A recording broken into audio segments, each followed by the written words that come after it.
Welcome into the Fight HQ preview show for Bellator 289, which goes down there on Friday night in Connecticut, as we are going to have the semifinals of the Bantamweight World Grand Prix. Also, we've got a title fight rematch. Of course, this card going to be headlined by Raufeon Stots defending the Bellator interim bantamweight title as he is challenged by Danny Sabatello. And of course, in the other semifinal matchup, we got Patchy Mix taking on Magomed Magomedov. Of course, Patchy Mix trying to make his way to get another crack at the Bellator 135-pound title. Also, the other title matchup on this card will be a rematch for the Bellator Women's Flyweight Championship as Liz Carmouche makes her first title defense as she is challenged by the former champion, Juliana Velasquez. Of course, we all know the quote-unquote controversy that happened in their first matchup, but earlier today, Liz Carmouche was talking to the media, and she said she's I thought the interesting story that she told was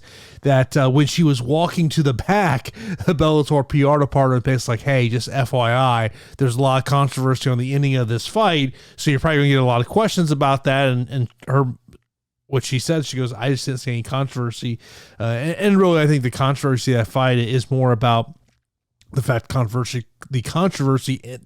ending, I should say, came at the very end of the round there. And so we'll see, can Juliana Vasquez make those proper changes to get that title matchup here? But of course, this fight card was built around Stots and Sabatello. Both these guys have done a tremendous job in promoting this fight over the past couple months. I mean, look, and when you look at this matchup between these two guys, it is a situation where we all, if you've been listening to myself on the MMA Report podcast, right, where I do content, I mentioned that when Danny Sabatello got in this tournament, that to me, he was a dark horse in this tournament. And I still believe that.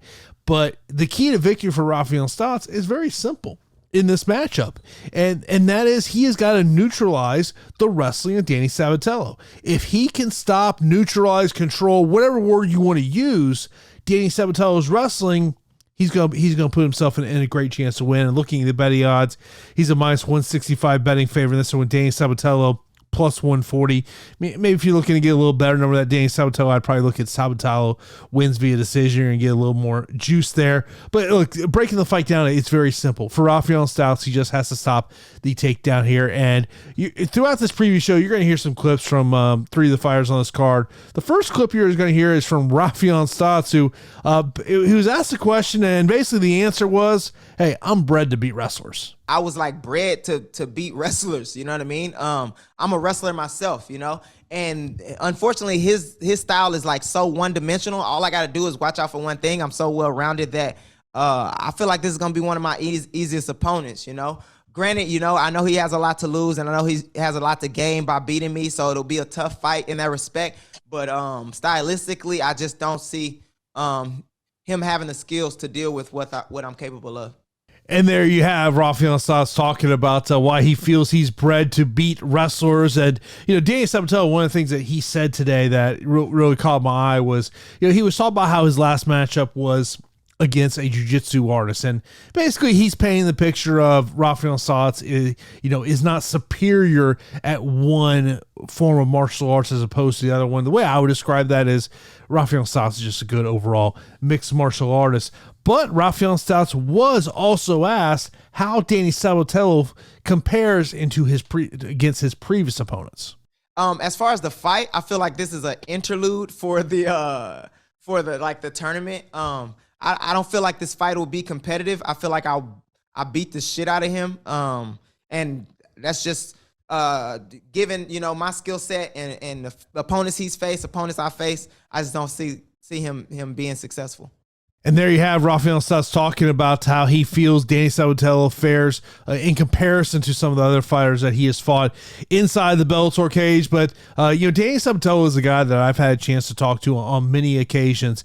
And, one of the things I will tell you that Danny hates, he hates when people call him another version of Colby Covington. He absolutely hates it.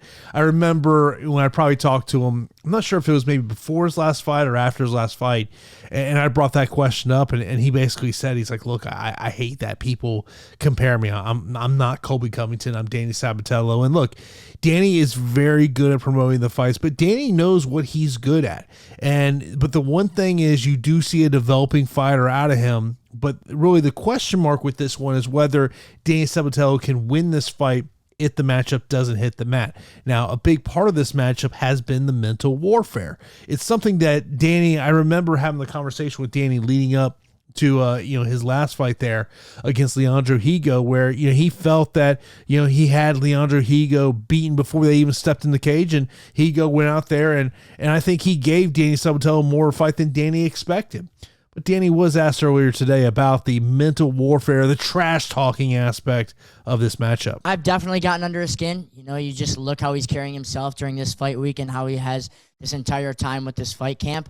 He's very different. Go back on his other fights and he doesn't talk this type of trash. He seems a little bit more amped up, a little bit more juiced up, seems a little bit more nervous, but that's kind of what happens when you fight Danny Sabatello. You kind of have to change exactly who you are, not just in the cage, but outside the cage when the lights are on you. You kind of talk a little bit different, but that's what comes with it, and that's what I want out of these guys. I really believe in mental warfare. I believe in breaking your opponent before the initial bell even starts, and I've definitely done that. I think he's going to come out there. He's going to want to knock my fucking head off. He's going to want to hate me, but you know what? That's just going to play into my game plan.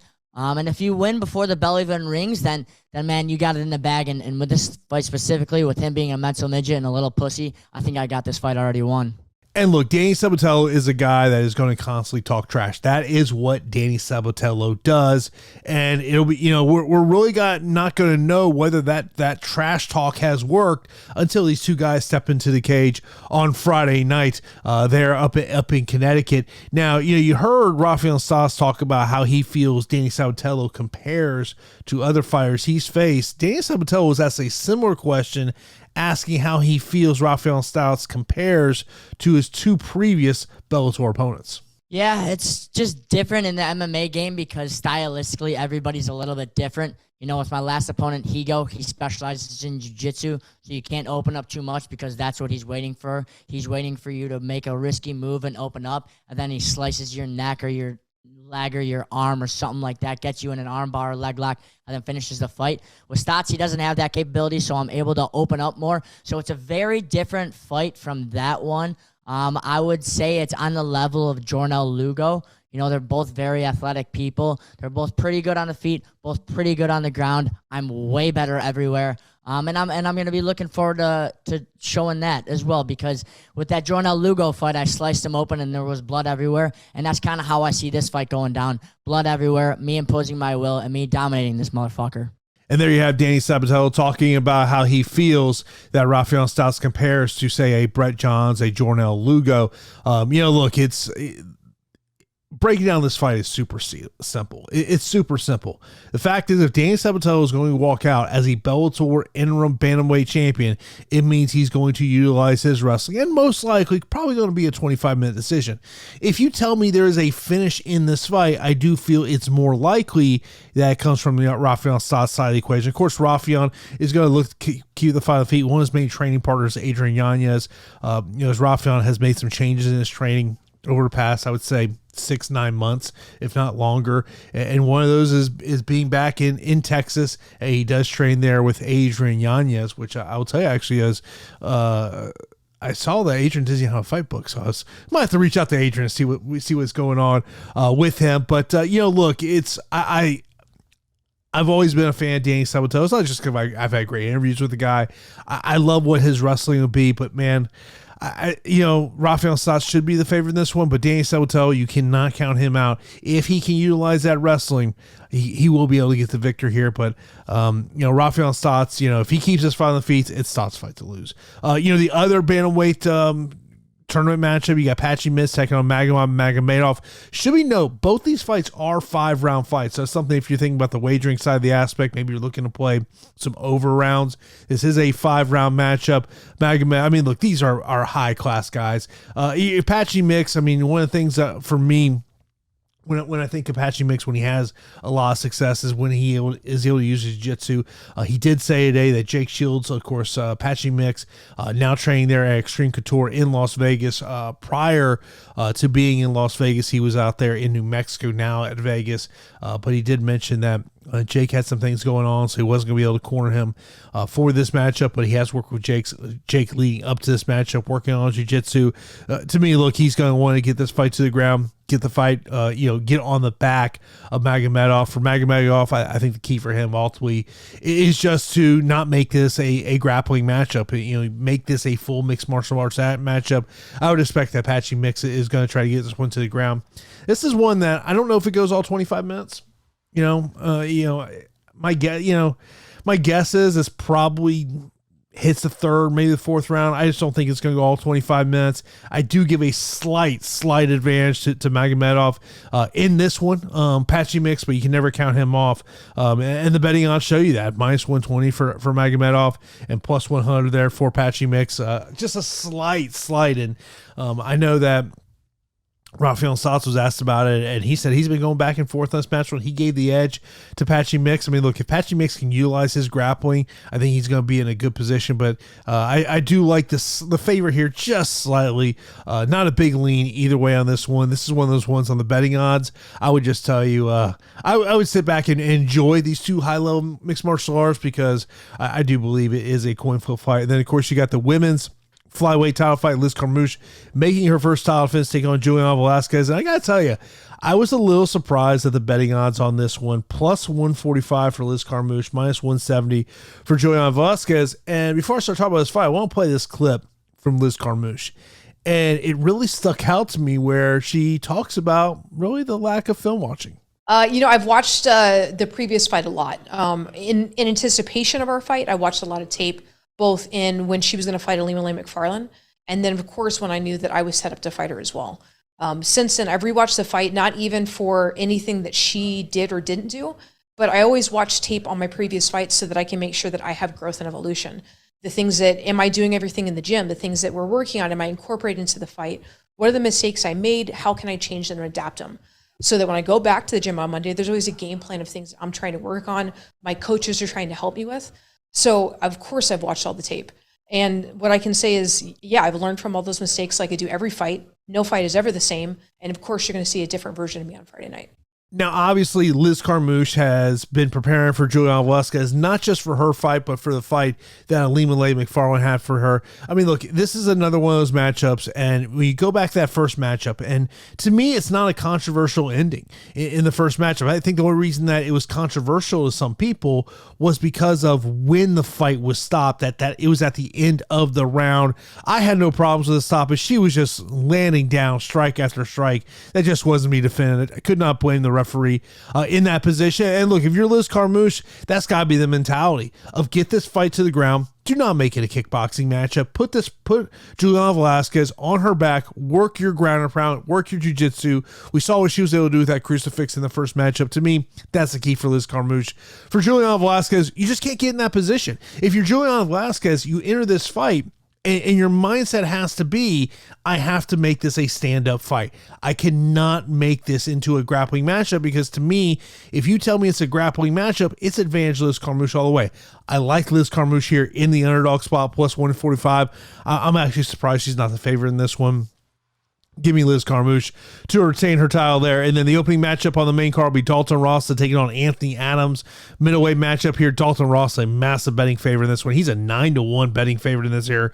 9-1 betting favorite on the other side. Anthony Adams plus 625. Dalton Ross to train down there at American Top Team. I did find it somewhat interesting that he was asked a question today about, hey, has there been any conversation between you and one of your ATT teammates down there at Coconut Creek, being the middleweight champion Johnny Ebel? And he said no.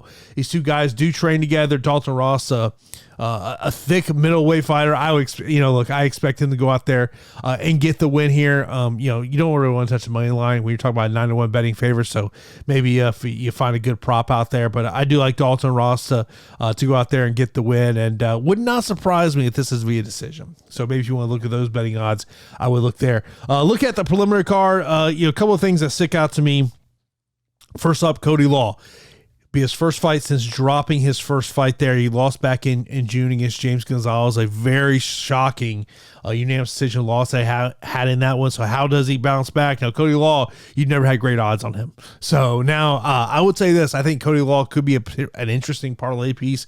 He's taking on Chris Lucioni, returning to Bellator here. Also on this preliminary card, Kyle Crutchmere taking on Jaleel Willis. Jaleel Willis has dropped back-to-back fights, both by stoppage in the first round. Kyle Crushmer's best couple wins, all by decision. This is one of those fights I just kind of feel like maybe it's a little bit of a showcase matchup here for Kyle Crushmer. Obviously, we know about that grappling there. Training at AKA, has that collegiate wrestling background. That's how he got the AKA from Oklahoma State.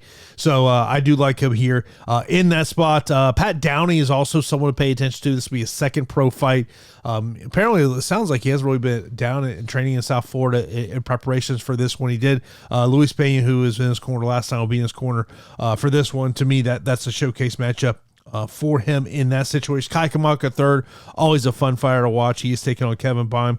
And Denise Kilholtz, she's in this one. So this will be Denise Kilholtz. She is actually coming off a kickboxing win back in October. She's lost back-to-back fights, of course, that being against the champion Juliana Velasquez, and also coming off that loss against Keita in our most recent MMA matchup, taking on Joanna here. I do like Denise go out there win, but a big matchup there for her in that one. But overall, really solid Bellator fight card. Looking forward to this. I'm not sure if I'm gonna be able to catch this live because I'm actually traveling to San Francisco for Bucks and 49ers so on Friday. So I'm not sure how much of this fight card I'm going to be able to check out live. I'll definitely, if I can't catch that live, I'm going to catch it after the fact. I mean, to me, the Sabatello fight is a fight that I definitely want to see and see how that thing plays out there. And Patchy Mix and Magomedov, man, that's a really great fight. And I mean, I know we live in a MMA world where everything is about the UFC. I mean, look, the UFC is a top dog, but Bellator's got a great showcase here on Friday night. Looking forward to this fight card, those top three fights. I mean, look, it's Bellator is they've got that rising card, so this is not quote unquote the final Bellator event coming up here of 2022, but man, this is a banger of a card they got coming up here on Friday night. Of course, as always, appreciate you checking out our content here at Fight HQ. Of course, be sure to smash that thumbs up button. It really does help us a lot as well. If you're not subscribed to the channel, subscribe to the channel. Myself and Pete will have a live show on Fridays. We're going to get you ready for UFC 282. That live show will be at 1 p.m. Eastern time. So if you can't watch the show live and you want to submit a question before the show, we have that live stream will be set up, but also you can tweet me, Instagram me, whatever it may be. Be sure to check myself and Pete out on Friday and share this with your friends. I know me and Pete here on our YouTube channel, we're trying to grow this channel. So if you can share it with your friends and let everyone know this is where Jason and Pete the Heat are at, we really would appreciate it. So I appreciate you checking out this video right here on the Fight HQ YouTube channel.